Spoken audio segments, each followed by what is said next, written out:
白雪王子第一章血月下的逃亡。星輝城堡最高的塔樓裏，水晶球正滲出鮮血般的紅光。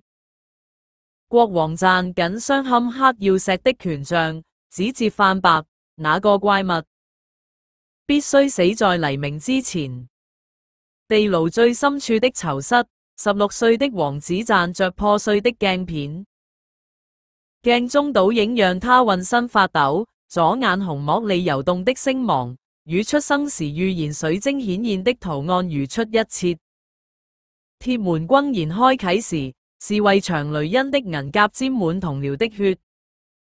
殿下，跟我走。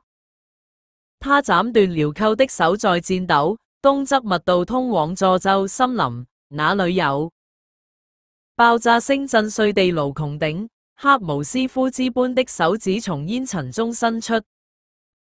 雷恩將王子推進密道，轉身時胸口已被骨刺穿透。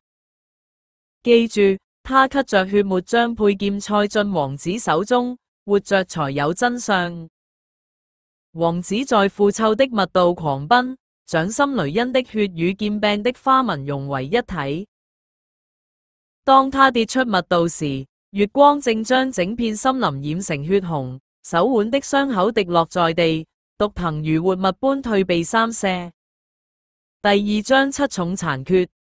銀月山脈的礦洞深處，七雙眼睛在黑暗中注視不速之客。失去雙腿的老騎士轉動輪椅。生鏽的軸承聲在洞窟回蕩。皇室的小崽子，他曾是星輝第一騎士，如今輪椅扶手上的劍痕仍帶着濃血氣息，說出3個不殺你的理由。王子舉起雷恩的劍，劍柄家族紋章在火把下浮現。我害死了最後忠於皇室的侍衛長。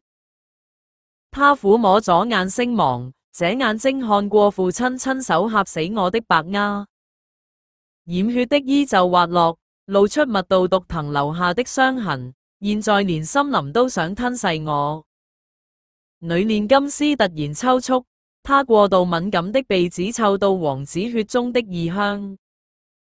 失明的弓箭手搭箭對準星源，他的心跳沒說謊。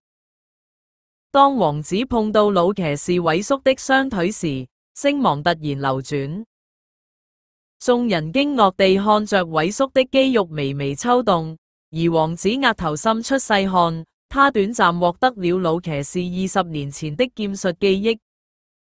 第3章顛倒的預言。黑巫師踏進水晶洞窟時，王子正在觸摸預言水晶。16年前的影像重新浮現，卻多了後半段。被抹去的畫面裏，先皇后抱着嬰兒微笑，她頸間吊墜與王子左眼的星芒完全重合。很驚訝，黑巫師的法杖凝聚暗指火焰。你以為為什麼歷任皇后都活不過30歲？火焰影出洞頂密密麻麻的封印符咒。星輝皇室靠吸食妻子生命力維持力量，而你母親發現了。箭矢破空聲打斷話語，卻懸停在他眉心前3寸。7位矮人從陰影走出，老騎士的劍鋒在地面挖出火花。萊恩殿下，要活的還是死的？